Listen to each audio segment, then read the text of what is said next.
There he is, yeah. I couldn't see him today.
find out where we can sit. Ask someone.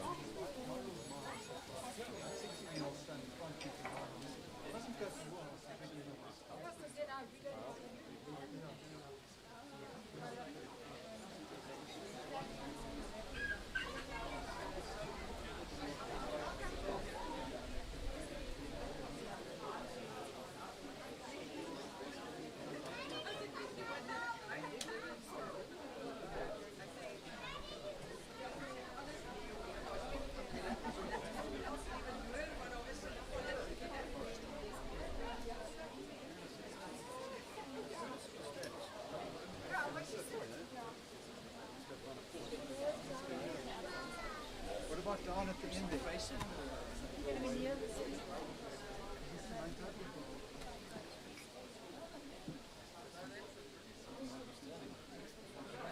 Otherwise we won't be standing.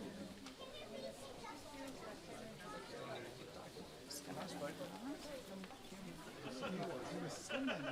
He was beautiful.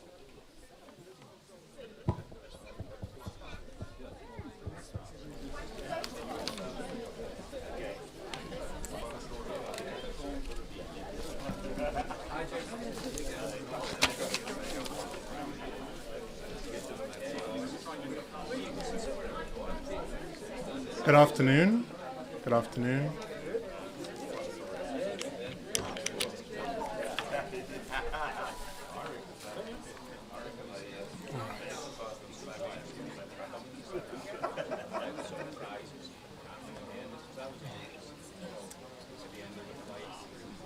I'd just like to begin with saying thank you to everyone for making the effort to come out to my dad's memorial. There's multiple people from all over the country, Cape Town, Joburg. We have some international guests as well. That would be my Uncle Warwick, who has really put a lot of this together. It's been a really incredible support system for us during this extremely difficult time. My mom wanted me to also let everyone know that we have printed out some photos. If you see yourself in one of the photos with my dad, please feel free to take it. We have plenty of copies, and if there's a particular photo that you want, we can get it printed for you.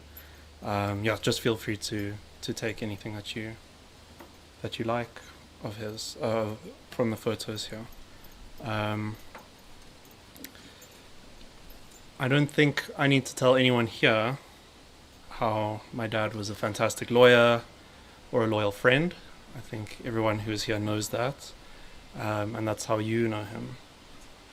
I obviously knew him as my dad, and he was a very different person, a lot softer, I think, than most people thought. And he was an awesome patriarch, and in the sense that he provided stability and leadership, which I think is extremely important in a family.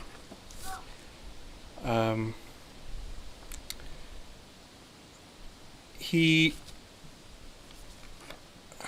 imparted some very important gifts to me, not necessarily tangible. There were obviously quite a few tangible gifts that he gave to me, which I appreciate. But the first thing that he ensured that I had was an education. He and my mom are extremely focused on education, believing that it's one of the only ways to become successful and remain successful. And he basically provided me with education, the finest education from beginning to end. Now I have a very high qualification, which will be sought after, in the entire world. He also gave me my confidence. When we first met, I was very quiet and withdrawn, and I was about to go into my teenage years. He taught me how to be assertive and confident, and very importantly, how to fight. I think everyone can appreciate my dad's physicality. a large presence in any room, no matter what the situation. And the third and most important gift that he gave to me was unconditional love. I never felt that Cameron Hunt was not my father. Months before he adopted me, he made me his best man at my parents' wedding. I was calling him Dad long before he adopted me as well. And one of the best decisions I feel that I ever made, one of my first decisions that was truly my own, was to take his name as my second name. And that was to honor the love that he always showed me. And I hope to carry his name with pride throughout my life. So, I'd like to share some memories. The first thing I think that most people don't know was that he was actually a fantastic cook. When he first came to live with us, started making something called steak Penelope, which was this beautiful like roast fillet cooked in tomato sauce and cream, not tomato sauce, tomato paste and cream, and it really was a great meal, which he only brought out for the special occasions, anniversaries and birthdays and such. And he also cooked my first fish that I caught in Adamboiki. And we always went. He always liked to take us traveling. When I first shot my first springbok was in Namibia, and I just remember it was a very long shot. It was about 280 meters, and it was looking down over a very tall hill, and I just knew that as long as I had my dad beside me, showing me what to do, there was no ways I was going to miss the shot, and it was perfect, straight through the heart. And we went down together and did the traditional thing of putting the buck's blood on my cheek, and he was so proud of me.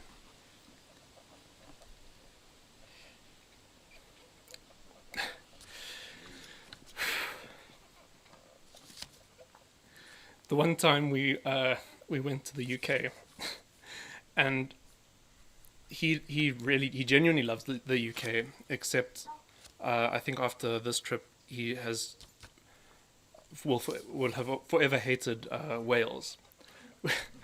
We had this GPS at the time when we still had Garmins and all sorts. We had this thing called a TomTom, which came with the car rental, and it was truly the most disastrous GPS system that has ever existed. There's this massive circle as you're going out of Cardiff that has about 16 off-ramps, turnings, and every time we would get to the end of the turn, the TomTom would say, "You've arrived," and then to immediately do a U-turn on this 5-lane highway. I just remember him screaming blue murder with all of the expletives that he knew, and those were a lot of expletives. And my mom and I were just hosing ourselves, and he wasn't finding this funny at all until we stopped. But he eventually just sort of, fuck it, we're going to use the BlackBerry maps, and that actually worked, and we used that for the rest of the trip. And this very expensive flippin' TomTom GPS that we were renting went to the wayside. And then the last memory I want to share is a contentious memory in our family. It was the first time we went to Mboiki, all of us together, which is in the Eastern Cape, and it was his family spot as well. His dad used to take him and his brothers there at least once a year, and so he decided he was going to share this wonderful place with us. And at the time, we were building our own little, like, little river through our garden. And my mum insisted that this had to be populated with beach rocks. Not pebbles or easily carried things, rocks about this big. And I'd taken along one of my friends, and we were about 11 at the time, about this big, and we were trudging along with these rocks all the way. It was about a 10-kilometer walk. Eventually, we got to this huge lagoon, which neither me or my friend could traverse with the rocks. So there's two versions of the story. I'm going to tell you the version that I remember, and then the version that my mom remembers. My dad heroically decides, no, I'm going to carry these rocks, these precious rocks, across the lagoon. And he had these two bags above his head, and the water was coming up right up to his mustache. I just remember going the whole way. And he gets to the other side, and he basically just collapses because he was never particularly fit. And he lights up a cigarette, and and there's me and my friend and my mom coming across the lagoon, having watched him perform this heroic feat. The other story, which possibly equally as valid, is my mom says no, she carried the rocks across the street, while my dad went across there, sat down, lit up a cigarette, and said, "Come along, bring the rocks." Which I can also picture him doing. But yeah. I think how my dad appeared to me was he always had this personal sense of morality that could never be violated. He would be honest with you from the beginning to the end, no matter what it was, whether it was something horrible and hurtful that he was saying to you. He would never ever lie. That was one of his biggest things, was no one could ever sway him from the truth. He was always generous. I don't think I've ever heard him say no to anybody in need. And he never ever gave a crap about what anybody thought of him. He could be meeting the Queen and he wouldn't regulate his language. He could be talking to the lowliest person that you'd ever meet, and he would treat them with respect, and that would never ever change. So in summary, he was honest, generous, and headstrong. And I often wondered how, with his own father dying so young, how he managed to become the man that he was. And I think that he tried to live a life that would make his dad proud. And that's what I intend to do as well. So, thank you very much, everyone, for coming, and I'll hand over to Uncle Wak for now.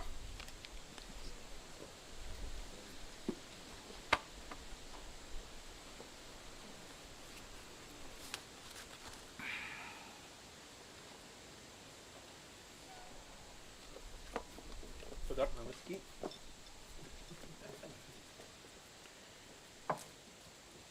Thank you, Rob. What a fantastic tribute. What a fantastic tribute. Just amazing.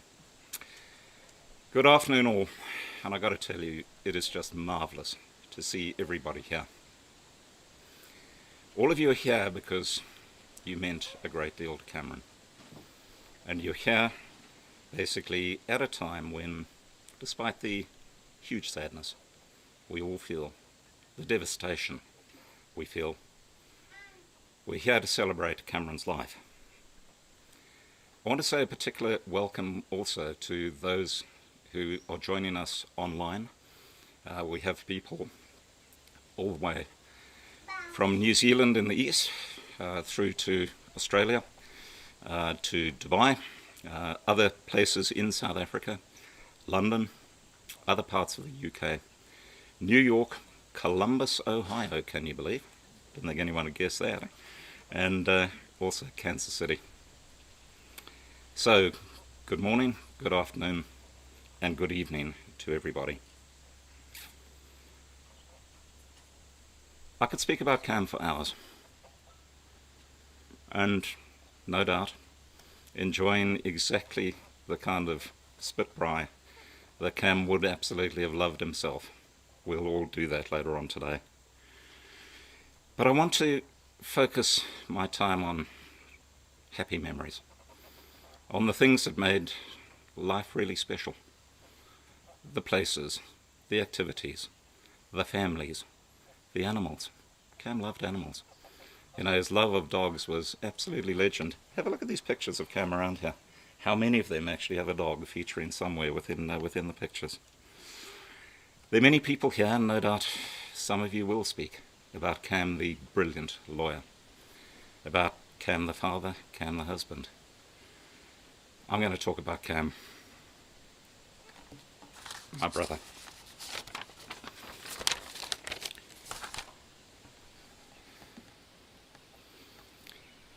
Now, as happens in life, as brothers, our paths diverged at one point. It was made worse by geographical distance. I was in New Zealand, or Australia, or Asia. Didn't visit South Africa much at that particular point in time. And it took the passing of a great mentor and friend, Dennis Ogram, to bring us. And you know, he had been, Robbie, you speak of our father. Dennis was very much that to us, particularly post our dad's death. Cam and I started becoming closer. And in fact, you know, by the time Cam died, I don't think a week went by when we weren't calling each other and chatting. And, you know, often I'd call Cam when I was on the way to a shoot or going fishing or something like that.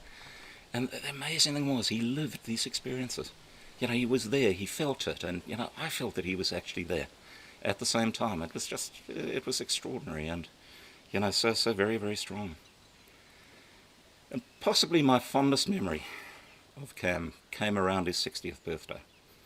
Now, a number of you were there, and a number, sadly, for various reasons, could not actually be there.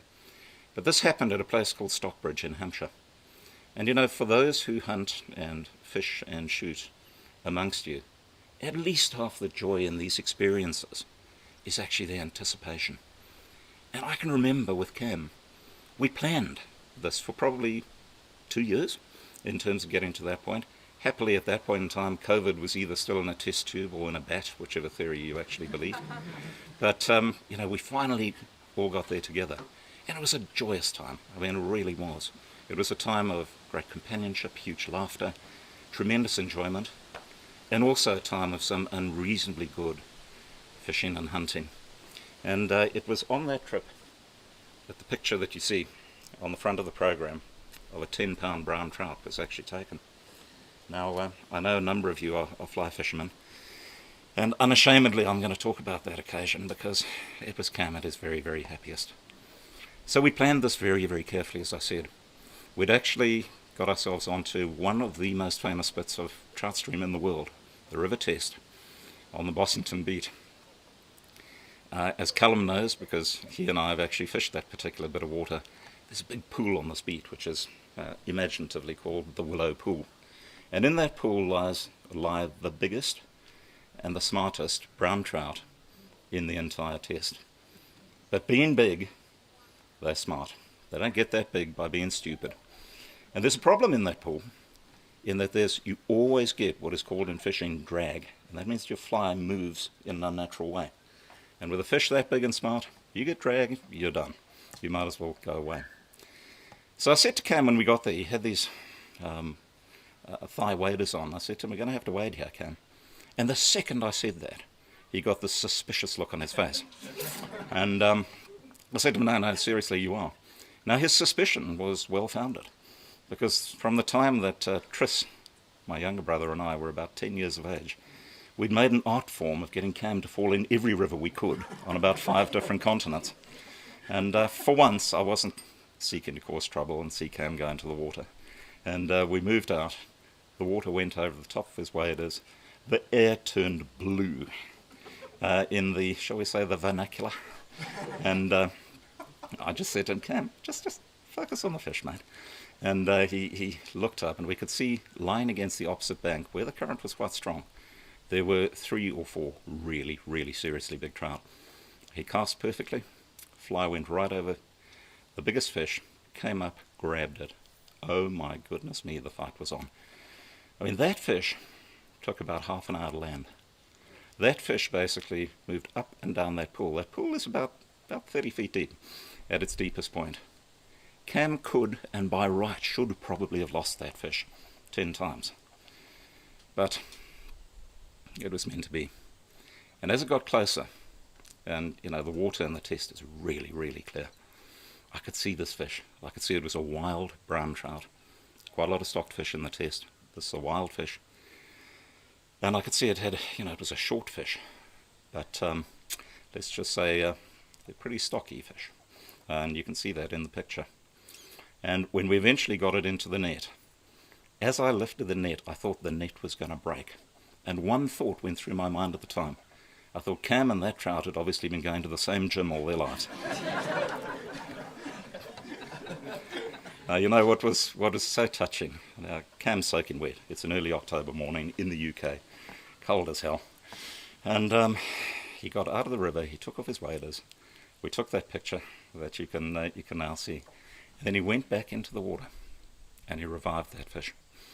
And he probably spent another half hour reviving the fish, getting right, and then slowly it sank away out of sight. And I just saw the look on his face, and it was just a look of absolute joy. Absolute joy. And, that's one of my absolutely fondest memories. Brown trout live 10 to 12 years. I think that fish, a fish of that size, would have been about 8. So I hope that Cam and that fish meet each other again.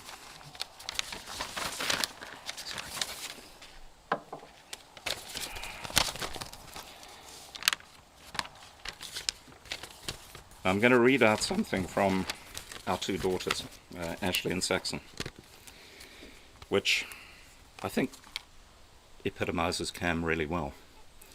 I'll give you a clue. This was written by Ashley, but see if you can see why I actually suggest that. Ashley is a US litigation attorney, so again, continuing the kind of family tradition. Uncle Cam was a truly unique human being, and one who embodied many dichotomies. He was gruff. He swore like we had never heard before, even when we were teenagers. And yet beneath the tough exterior had a capacity for enormous kindness and tenderness.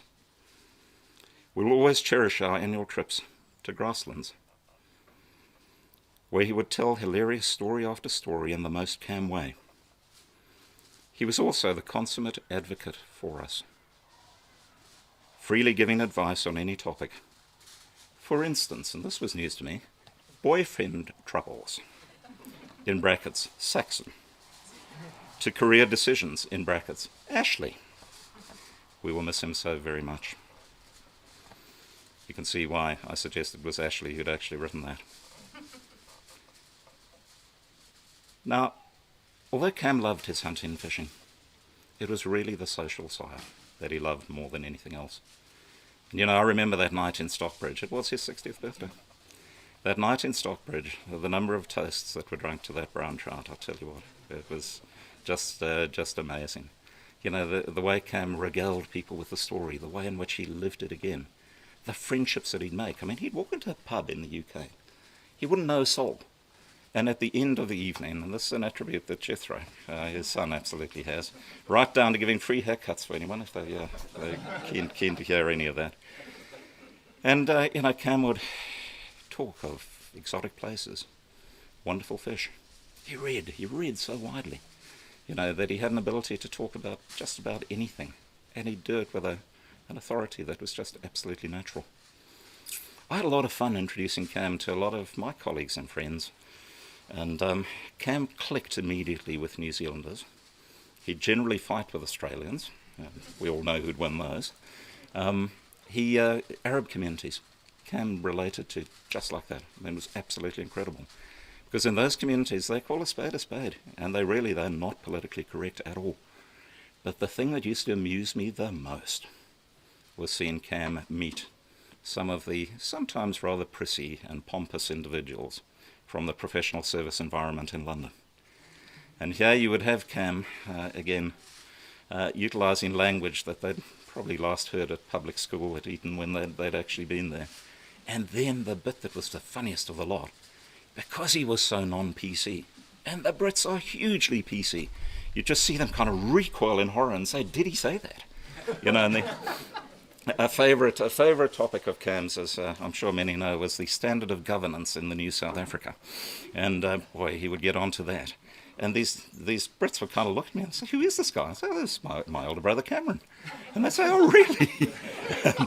But, the funniest bit about it was, by the end of that evening, they were mates. They were really, really good mates. And you know what? I saw people relax more and enjoy themselves more.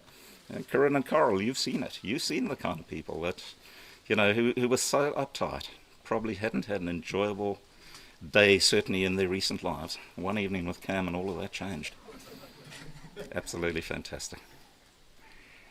Now, on the 29th of December, I shot a shoot right near Stockbridge.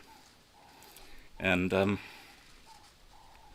it was an incredibly hard occasion because Cam had died a week earlier. And the thing that was saddest about it was that I'd booked that shoot, to shoot with Cameron and Tristram. It was planned for, and it was special. Again, there was about a year in the planning, in and amongst COVID and all of that sort of thing. And unusually for the UK, most unusually in December, the UK weather is miserable in December normally. Many would say miserable all the time actually, but that's not entirely true. And I got up really early. I was there at dawn, which is in the middle of winter in the UK, 8:30 a.m. So it's not really dawn. But this brilliant sunrise, followed by a day where these wonderful big, beautifully coloured birds just clattered over our heads, and then followed by this wonderful sunset. And it just felt so strongly. He was there. His presence was there. He was enjoying that day in which there had been so much anticipation. Now Cam's memory belongs to so many. He meant so much to so many. That the format we're going to go to now is that anyone who would like to say a few words, say more than a few words, please come forward. We want to try and do it all from the lectern, largely because of the people who are online overseas, so we can focus on that. We will do a toast after we actually close up at the end of the time that anyone wishes to speak. But with that, I'm going to hand over to Cam's eldest son, Callum.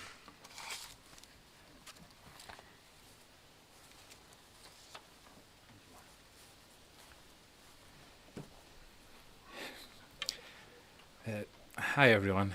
I just wanted to thank you all for coming today to celebrate and remember Dad's life. It means so much to me, and I'm hoping that at various points today I'll have a chance to reminisce with you. I've got a few things I want to say, and I'm hoping I'll be able to get through it, so please bear with me. Dad and Janice, my mum, were divorced in 1987. And Jeff and I grew up in Scotland. Whenever we physically spent time with Cameron, it was always during his holidays, and so we visited some of the most spectacular places in South Africa, and just such amazing memories of those. During those times as well, I learned so many lessons that have stayed with me, even now.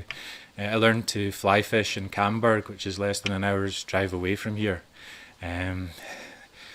So many other fond memories. So we visit the national parks and reserves, and I've got one memory in particular that will stay with me forever, sitting at Oliphant's Rest Camp in the bend of the river, looking out as a young boy over that river. It was just the most amazing thing, but made more amazing by Dad's ability to tell you the habits of every single creature, large and small.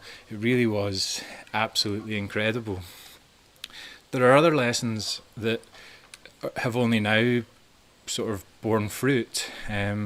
Only since moving to Northern Ireland have I learned the value of being able to identify who's carrying a concealed weapon, or living in a warring community with people speaking languages you just don't understand. So, people will probably talk about his love of literature, and he certainly loved it, and I think has passed that love on to, all of his children here today. Apart from me, his first recommendation was Richard Compton's Just William. Now, I'm sure when he was replicating such hijinks at Cowan House, it went down really well with his peers. Not so much the thugs in the west coast of Scotland primary school I went to. There are a series of other recommendations he made for me that were equally disastrous.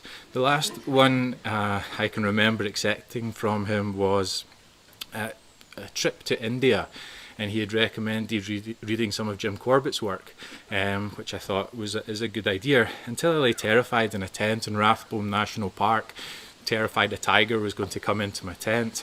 The book was called Man-Eaters of Kumaon, if anyone would like to read it. When I got back to Jaipur, I called him and told him I wouldn't be taking any more recommendations from him, and that was the last. He told me that I had nothing to worry about because man-eating tigers, unless it's a man-eating tiger, you don't need to worry. Now, he didn't explain to me how you could tell a man-eating tiger with enough notice to help. I consulted Jim Corbett's writing on the matter, and I'll tell you what he wrote was this. Tigers, except when wounded or when man-eaters, are on the whole very good-tempered. Occasionally a tiger will object to too close an approach to its cubs, or a kill that it's guarding. The objection invariably takes the form of growling, and if this does not prove effective, it is followed by short rushes, accompanied by terrifying roars. If these warnings are disregarded, the blame for any injury inflicted rests entirely with the intruder. Now, this does obviously refer to tigers, but I think equally to Cameron, who could, when things he valued, could be provoked from typical gentleness to roars and sometimes beyond. When I think about his legacy, and bearing in mind his children here today and some of his grandchildren, there is another Corbett quote that I wanted to finish with. The book of nature has no beginning as well as no end. Open this book where you will and at any period of your life, and if you have the desire to acquire knowledge, you will find it of intense interest. And no matter how long or how intensely you study the pages, your interest will not flag. For in nature there's no finality. And I really do feel that, when I see everyone gathered here today, and in particular, Jackson and Ava, his grandchildren frolicking around. I see they've been taken inside to too much frolicking, but that's fine.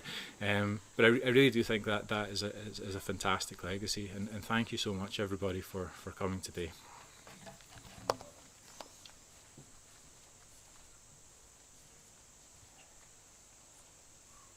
think the floor is open to anyone.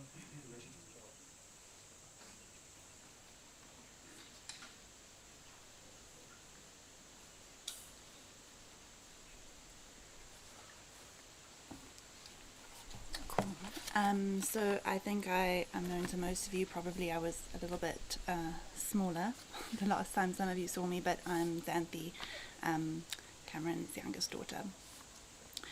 So it was almost impossibly hard to write something to say today, and not because I don't have a lot that I want to share about Dad, but because whenever I wanted to write something, Dad was my go-to person for advice.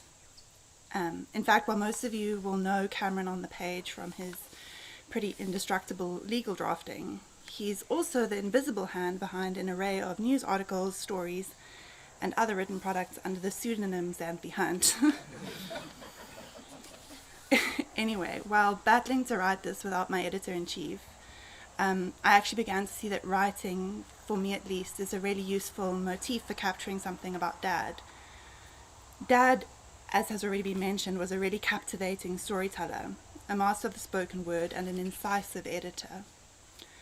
But what made Dad a truly exceptional writer, and why writing is emblematic of Dad, is that the act of writing is about belief, that your ideas will cohere on a page, trust that someone will read them, and conviction that they are important. Writing is about hope at its core.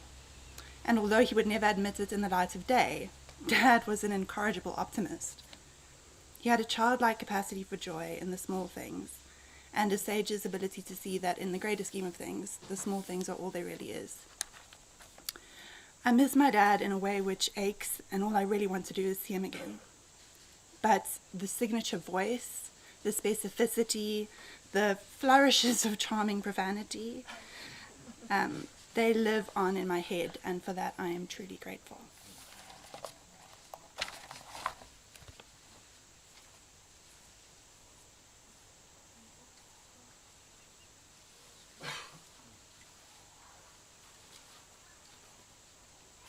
Oh, I'm glad to see the tissues are there. I'm Kendall, Cameron's sister. I typically introduce myself as the pretty Hunt in our generation. You know, our parents died young, and Cameron was much more than just a brother, an older brother, an eldest brother. He was like my dad. He was a father figure to me. And like so many in my family, I have a lifetime in PR, and I am a writer. Some might say when you're in PR, you're not really a writer, but I'm a writer. So the day after Cameron died, which was just 4 days before Christmas, I sat in the garden at our friend's home where we were, and I wrote this. And my lovely niece, Xanthi, is entirely right. Writing is about belief. And I wrote this because I couldn't conceive of a world without my brother. Sorry, just give me a moment. Okay. I have no map or compass for a world without Cam. My relationship with him was unlike any other I've ever had. Unconditional love is at its best. He was always there to check on me, always there to take my part, to set me straight, to stand up for me when I was being treated unfairly. To be there when I was happy or sad. Quite simply, the alpha and the omega of life as I have always known it. We always jokingly called each other the bookends, the oldest and the youngest in our generation of the Hunt family. I have lost my other bookend, and the world as I know it has tipped on its axis. I'm completely lost, and neither siblings nor spouse, while very well-meaning, can really help. The one thing I can firmly hold on to is his precious children and grandchildren, as they are all part of him, and I see him in their wonderful kindness, their laser-sharp intellects, and echoed in their laughter. Rest in peace, darling Cam. There will never be another like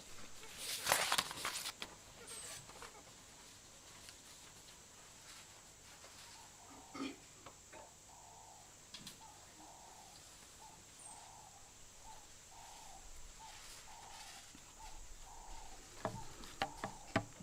I'm Tamsin, I'm Cameron's oldest daughter. When I was about 10 years old, we went on holiday to Plettenberg Bay. Like my dad, I've always loved to swim in the sea. And one morning I ventured in deeper than I ought, and I became caught in a riptide. Fortunately, my dad was in the water too.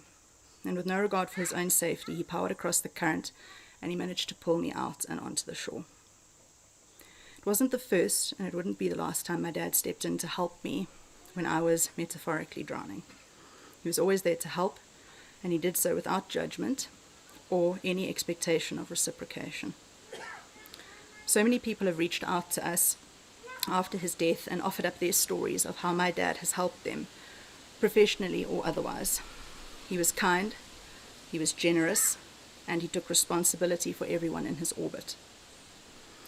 When people speak of a legacy, they often mean something pecuniary or a reputation. But I consider my dad's most enduring legacy to be the people he brought together and the extended, blended blood and friend family he created. For this wonderful group of people, and my siblings in particular, I'm so grateful. I'll always love him and miss him, and his legacy lives on in us.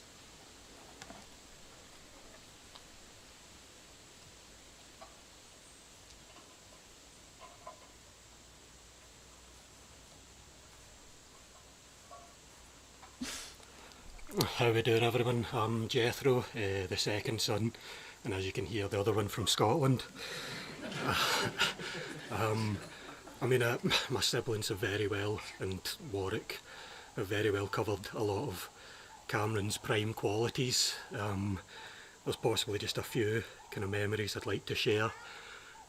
Mainly, I think the last time we were over here was for Tamsin's wedding, and my whole life, since basically I knew that I was from South Africa, I've always wanted to go to Kruger National Park.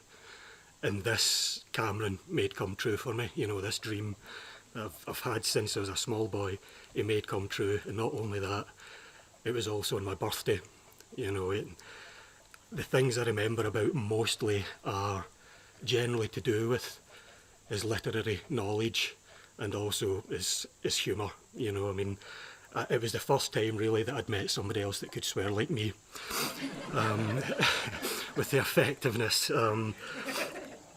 But not only that, you know, he just instilled in me, even from phone calls while I'm 6,000 miles away in a freezing cold part of Scotland, he could project these amazing stories of when he was hunting or when he was fishing, or even, you know, his work. But he made you part of the story. He made it out as if you were actually there as well. And even from a young boy, before I'd even been to South Africa, I felt like I'd spent many an adventure with him. And the first time that I actually managed to come across, I just found it so amazing. You know, like the time that we had been apart seemed like nothing at all.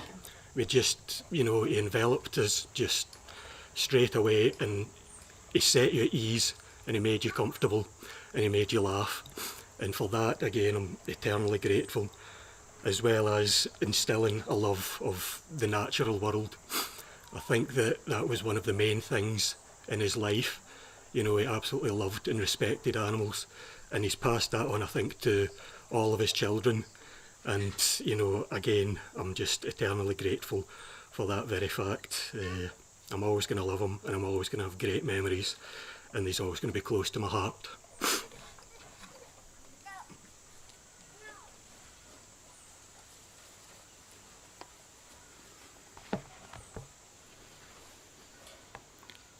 So I'm going to read a few messages here that have come in from around the world. The first is from Tristram, who has Kendall so eloquently put, is also between the bookends.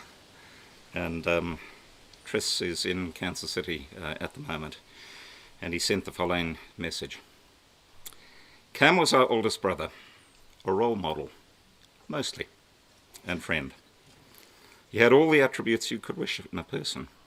Intelligence, loyalty, was fun-loving, and although he hid it very, very well, extremely kind. He loved his siblings, and he did his utmost to protect us. When Warwick and I were at Cowan House, for some reason Cam felt one of us was being picked on. He went immediately to the school to confront whom he believed were the bullies.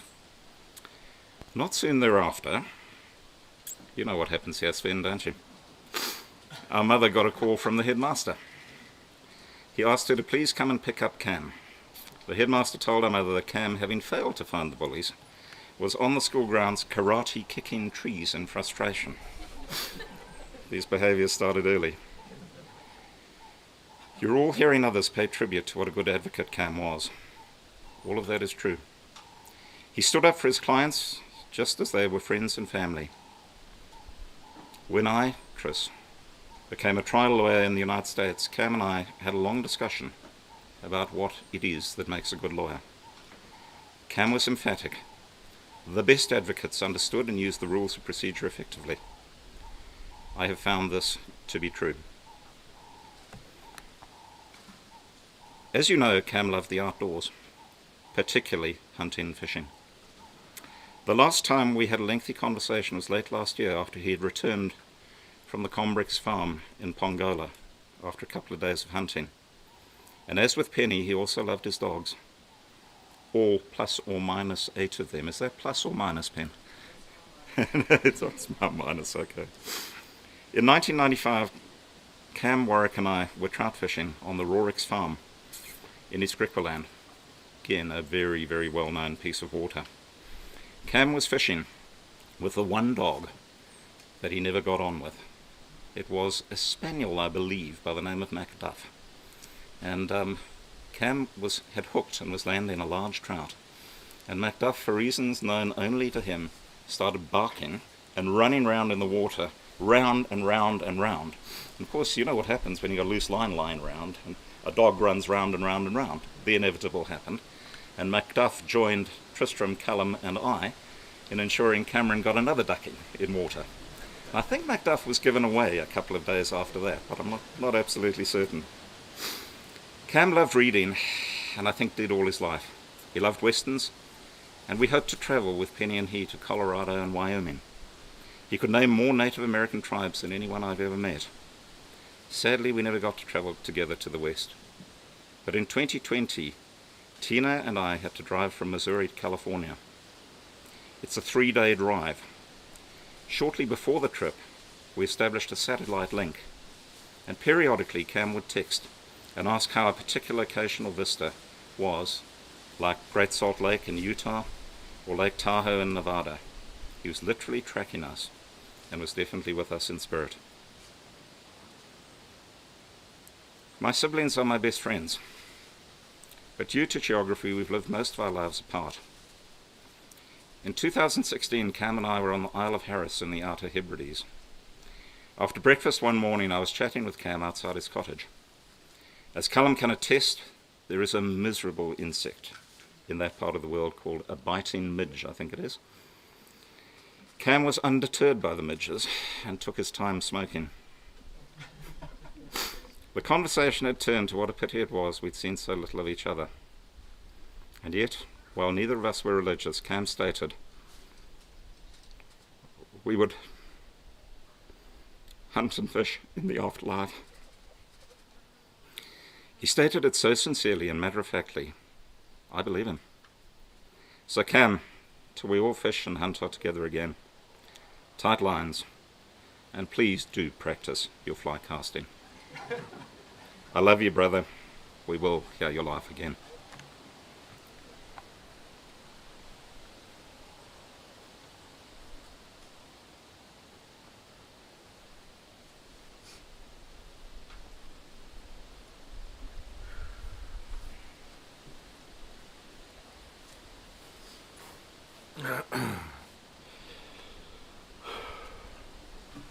I'm a friend and colleague of Cameron.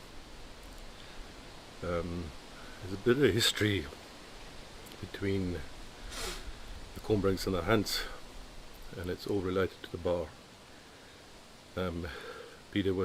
Cameron was always fondly spoke about his father, Peter Hunt. Peter Hunt was a brilliant lawyer, and he received my dad, Jan Combrink, into the advocacy, and they became great friends. I started the bar in 1998, and I quickly got involved as an adversary to Cameron in litigation, where Carl Stormans had a matter. Needless to say, I got my ass kicked.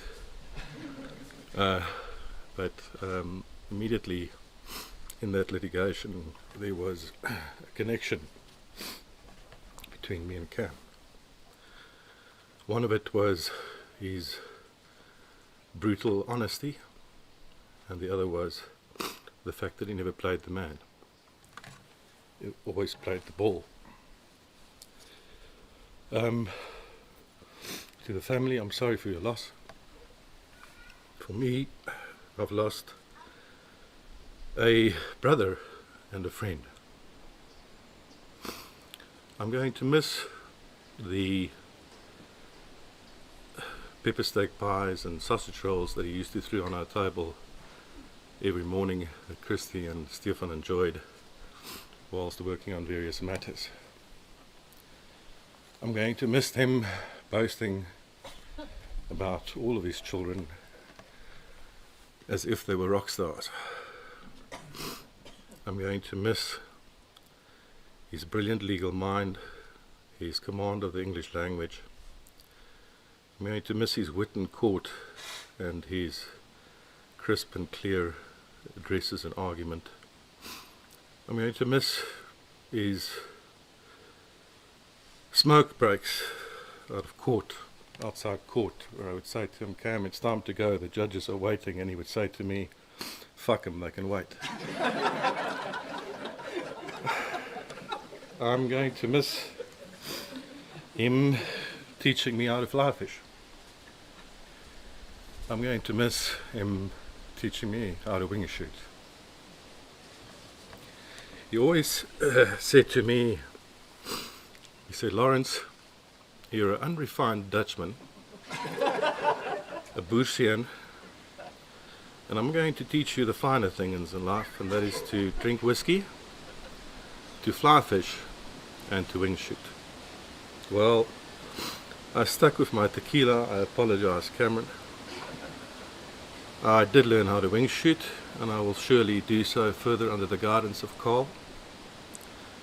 And I know how to fly fish, and I'm also battling with casting. But he taught me a lot. He was always open for advice. Many a times I sought not only his opinion on legal matters, he was also my editor-in-chief as a junior counsel. And I remember the first draft attempt when I was 26 that I gave to Cameron. He said to his secretary, firstly to me, well, thank you for the work, and secondly to his secretary, well, take this piece of work and delete it from the tram lines down. And so he kept on editing my work for 25 years, and I must say I got better at it. At the beginning I couldn't identify the letters that I wrote, just his scribbles, and then it got better with time. And he said to me, yeah, it's getting a little bit better. But we had a wonderful, honest working relationship. His friendship was like a brother to me. And it was always unconditional. We never had a hard word spoken to each other in 25 years of working together. When I made mistakes, and I made them often, he just looked up at me and he said to me, fuck, Lawrence. But he never criticized me. He always thanked me for what I'd contributed. We fed off each other as counsel. We made a good legal team. And I'm going to miss him dearly. So I say goodbye to you, my brother and my friend.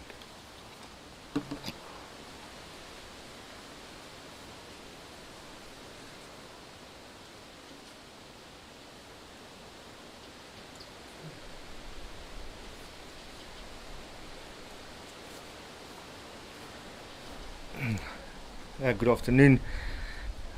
I'm Christy. Cameron was a very dear friend to me, a true mentor, and somebody that has played a very, very important part in developing me into the advocate that I have become, and for that I say thank you, Cameron. Cameron, somebody spoke earlier about Cameron having the ability to bring people together. It was amazing. When I was an attorney before I went to the bar, I had a matter against Cameron, and he was representing Rob there at the back, and here we are all today, and I was on the other side. Obviously I got a ass whipping as well that day, but after that Rob and I became friends, and Cameron and I became friends. And when I went to the bar, I've got to tell you this story. As a junior advocate, I had a tremendous amount of respect for Cameron, because he never stepped on you. He always took you with him, and in the wake of Cameron, you couldn't but help to learn a lot. And so I went to Cameron with a matter where I pulled him in as a senior advocate to assist me with a difficult client, and we sat and consulted with his client, and at the end of it, Cameron explained to him everything, what we were going to do. And so this guy said, and what now? So Cameron said to him, well, now my friend, he says, you take your wallet in your one hand, your balls in the other hand, and you jump. and that is pretty much how direct Cameron always was, and I remember that. I'll never forget that. Thanks, Cam.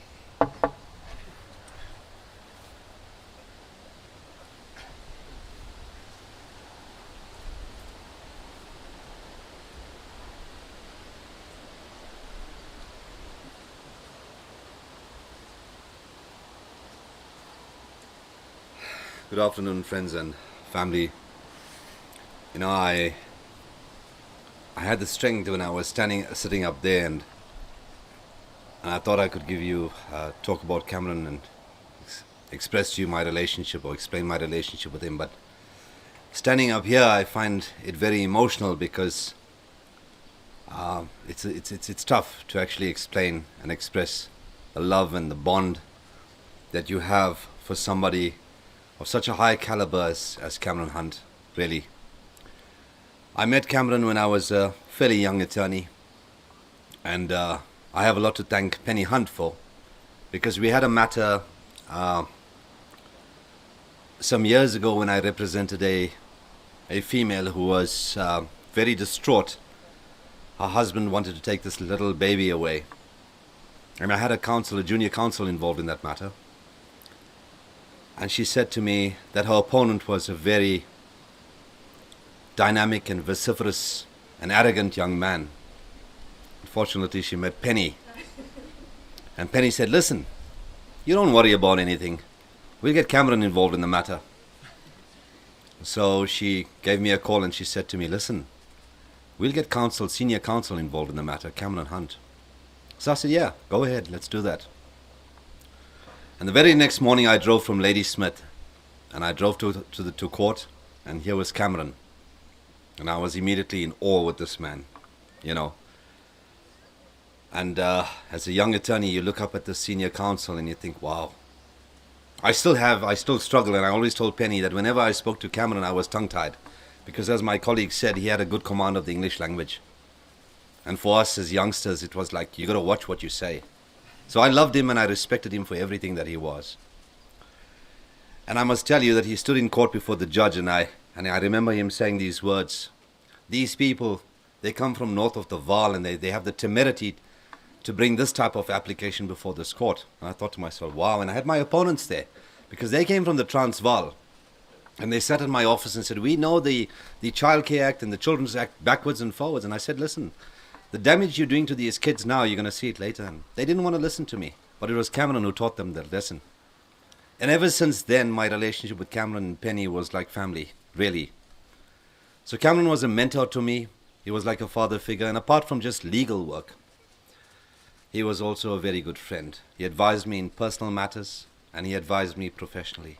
I was comfortable in knowing that I had the backbone, and I had individuals like Cameron that I could turn to and pick up the phone anytime I had a problem with any of my clients. If there was a matter and if I didn't know something, I was comfortable knowing that I had someone like him that I could pick up the phone and ask him, Cam, I've got this problem, can you advise me? And without hesitation, he would do so. In fact, on my car, right now as we speak, the first name on my phone is Advocate Cameron Hunt. So I stand here before you and I say this with a very heavy heart. We would definitely miss him. I'm actually, happy to, and I would love to meet members of his family because I feel close to him. Penny, I'll always be there for you and for the family because I know my relationship with Cameron. And I'll say thank you for giving me this opportunity to be here and say goodbye to a wonderful friend, a mentor to me, a father figure. We love him and we'll always remember you as someone who had impacted our lives and someone who I've learned a hell of a lot from. And I will carry that for the day to the rest of my days. Thank you so much. Thank you, Penny. Thank you.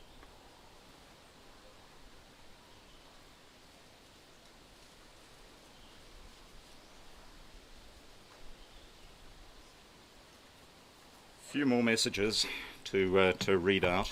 One is from Maria, my wife, who is joining us from London.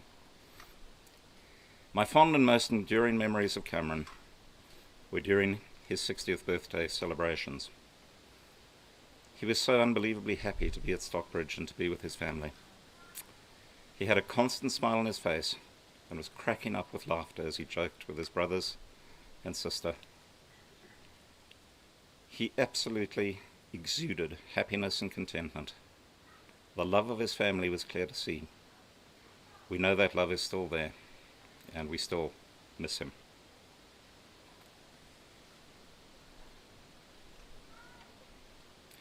This next message is from Cam's niece, Tristram's daughter Olivia, who's joining us from Columbus in Ohio.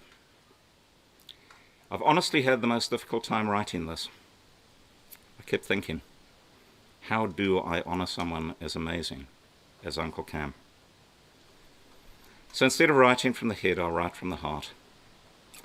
I remember the first time I met Uncle Cam like it was yesterday. Due to the geographic distance, we met first when I was 12 years old. Yet that did not matter. It was as if we'd known each other our entire lives. Cam had a special quality about him.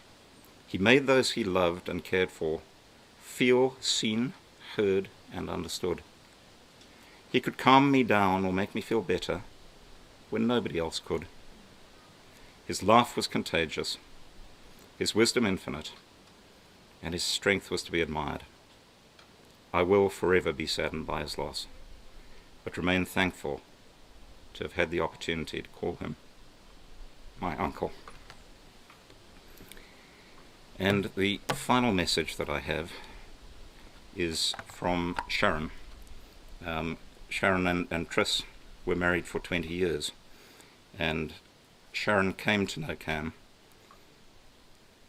during the course of the time that they were together. And she wrote to me last night, and she said, I hope all is well with you and the family. I was so very saddened to learn of Cam's passing. Tris reached out to me and asked that I say a few words. So when I think of Cam, I have memories of his kindness towards me, how easily he accepted me into the family, an American girl no one in the Hunt family knew, his laughter and the twinkle in his eye when he thought something was funny. Here's a good one. How his eyes changed colour when he didn't think something was funny. His good nature and general thoughtfulness when discussing almost anything, from politics to life in general. Almost like Yoda. More importantly, the love he had for his family. All the best and love to everyone. Sharon. Thank you, Sharon.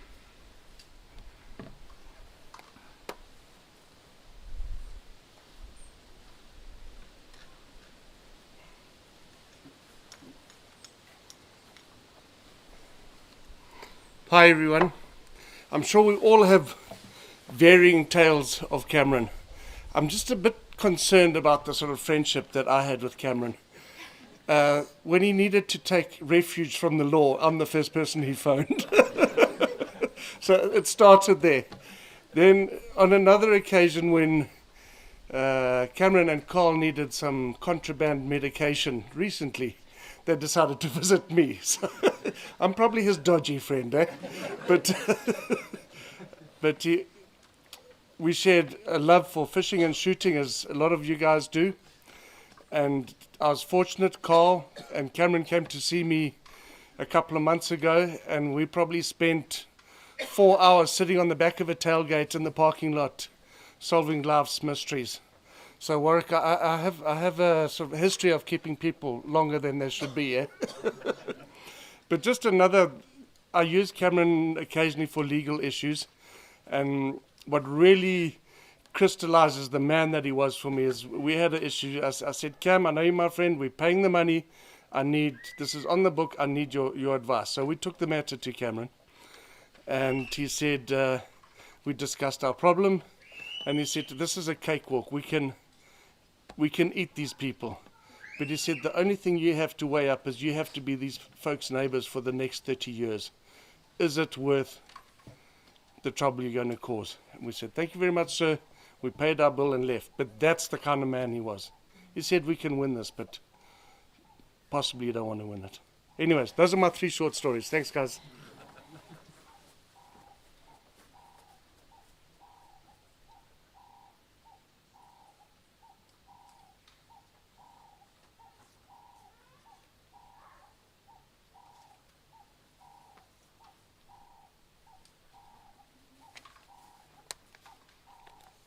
So unless anyone else would like to recount anything, I think the time has come for us to move on to the less formal part of the afternoon, and the part that I suspect Cam would have loved the very, very most. So on behalf of Penny, Callum, Jethro, Tamsin, Xanthi, Rob, and indeed all of Cam's family, I want to thank you all for the wonderful tributes to Cam that you provided today.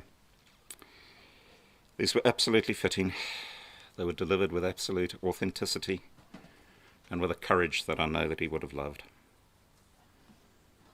I also want to say a huge thank you to Sven and Joy. Thank you so much. This is an absolutely unique place. I think this is the most beautiful environment in which I've ever attended a function of any sort. And as it's the place where Penny and Cam were married, it's a place that had really, really happy memories for them. Thank you for opening your home to us all. I can't tell you how much it means. Thank you also for keeping Callum, Jethro and I till past 9 p.m. last night. It was really enjoyable. And I'll tell you the funniest thing of the lot, and Cameron would just have loved this. Here, 4 fly fishermen, each of whom regard themselves as pretty experienced, went out to fish probably one of the best dams in the entire district. We flogged that water for 3.5 hours, and not one of us caught a single thing. But at the end of it, we shared a toast to Cam, and forever I'll remember that as our memorial fish. And you know what, as he was watching that, I think he would have found that incredibly funny, that we didn't get a single fish, during that time. I also want to thank Penny, to Rob and to Tamsin. You've borne the absolute brunt of putting this together. You've done the most amazing job. You've done it under circumstances of huge sadness and adversity, but you've done it out of your love for Cam, and on behalf of us all, I really want to thank you.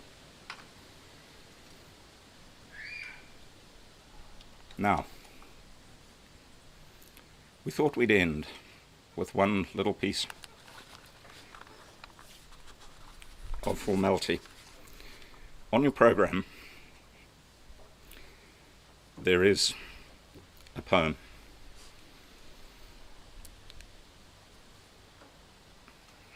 Could I suggest, for those who can, could we just stand, please? And if we could please repeat that poem together. Cam shall not grow old, as we who are left grow old.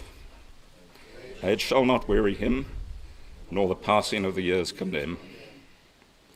In the breaking of each day, and at the setting of the sun, we will remember him. Ladies and gentlemen, thank you so much.